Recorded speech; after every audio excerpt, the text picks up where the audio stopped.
విచారణకు పిలిచినా వస్తామని చెప్పినా ఇది మూడవసారి పిలవడం 3 సార్లు కాదు 30 సార్లు పిలిచినా విచారణకు సహకరిస్తాం. మా మీద కేసులు బనాయించి మమ్మల్ని ఇబ్బంది పెట్టి కమిషన్లు వేసి మమ్మల్ని ఏదో ఇబ్బంది పెట్టినంత మాత్రాన వేధించినంత మాత్రాన ప్రజల తరపున ప్రశ్నించడం బంద్ చేస్తామనుకుంటే అది కాంగ్రెస్ ప్రభుత్వం యొక్క అవివేకం అజ్ఞానం అవుతుంది తప్ప ఇంకోటి కానే కాదు. పెద్దలు కేసీఆర్ గారిని పెద్దలు హరీష్ రావు గారిని కాళేశ్వరం కమిషన్ ముందు కూర్చోబెట్టి మీరు పైశాచికానందం పొందొచ్చు.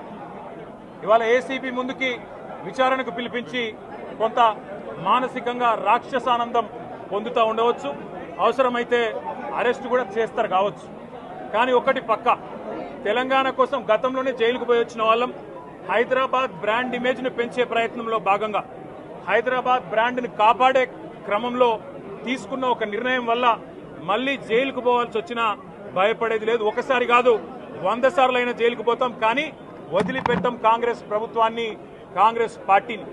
మీరిచ్చిన 420 హామీలు, మీరిచ్చిన దొంగ 6 గ్యారంటీలు, మీరిచ్చిన డిక్లరేషన్లు ఇవాళ మీరు లోకల్ బాడీ ఎన్నికలకు సిద్ధమవుతా ఉన్నారని చెప్పి వార్తలు వస్తూ ఉన్నాయి. రేవంత్ రెడ్డి గారు నిన్ను మొత్తం రాష్ట్రంలోని బీసీ వర్గాల ప్రజలందరూ గమనిస్తున్నారు. 42% రిజర్వేషన్ ఇచ్చి 42% రిజర్వేషన్ ఇస్తాం అని కామారెడ్డి డిక్లరేషన్లో చెప్పి మోసం చేసి ఈరోజు స్థానిక సంస్థల ఎన్నికలకు మరి రిజర్వేషన్ ఇవ్వకుండానే పోతున్న వైనాన్ని కూడా బీసీలు గమనిస్తూ ఉన్నారు. రైతు బంధు పేరిట ఎలక్షన్ బంధుగా మార్చి ఎలక్షన్లు వచ్చినప్పుడు మాత్రమే రైతు బంధు వేస్తున్న విషయాన్ని రైతులు గమనిస్తున్నారు. నెలకు 2500 ఎగ్గొట్టిన విషయాన్ని ఈ రాష్ట్రంలోని మహిళలు గమనిస్తూ ఉన్నారు. 2 లక్షల ఉద్యోగాలని చెప్పి నువ్వు చేసిన మోసాన్ని ఈరోజు రాష్ట్రంలోని యువత గమనించింది. కాబట్టే నీ దగ్గర చెప్పుకోవడానికి సమాధానం లేదు, చెప్పుకునేందుకు ఏమీ లేదు. కాబట్టి ఏం చేయాలి? నువ్వు ఏదో ఒక డైవర్షన్ మీద ఏదో ఒక రకంగా ఒక కమిషన్ అని, ఎంక్వైరీ అని, ఏదో జరిగిందని, ఇదిగో పులి అంటే అదిగో తోక అని, నువ్వేమో దున్నపోతు తినిందనగానే నీకు తయారుగా నీ జోడీదారు బీజేపీ రెడీగా ఉన్నాడు. నువ్వు దున్నపోతు తినిందనగానే వాడు దుడ్డని కట్టేయని వాడికి వస్తాడు.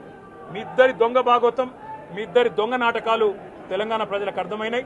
మేము మాత్రం వాళ్ళ పెడితే గిడితే ఒక వ్యక్తినో 2 వ్యక్తులను జైల్లో పెడతాం, కానీ లక్షలాది మంది కేసీఆర్ సైనికులను టచ్ చేసే ధైర్యం నీకు లేదు.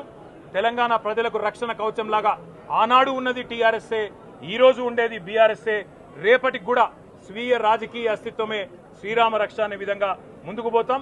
నువ్వు ఒక్కసారి కాదు 100 సార్లు పిలిచినా వస్తా, 100 సార్లు నిజమే చెప్తా.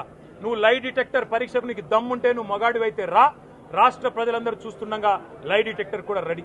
నువ్వు ఒక కేసు కాదు ఇంకో 1000 కేసులు పెట్టినా మేము ప్రశ్నించడం బంద్ చేయం, కొట్లాడడం బంద్ చేయం, తెలంగాణ ప్రజల తరపున నిలదీయడం బంద్ చేయం.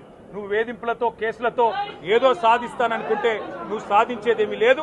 అన్నిటికీ తెగించే కొట్లాటకు ముందుకొచ్చినాం, తప్పకుండా అన్ని ఎదుర్కొంటామని చెప్పి మీ అందరికి తెలియజేస్తాం.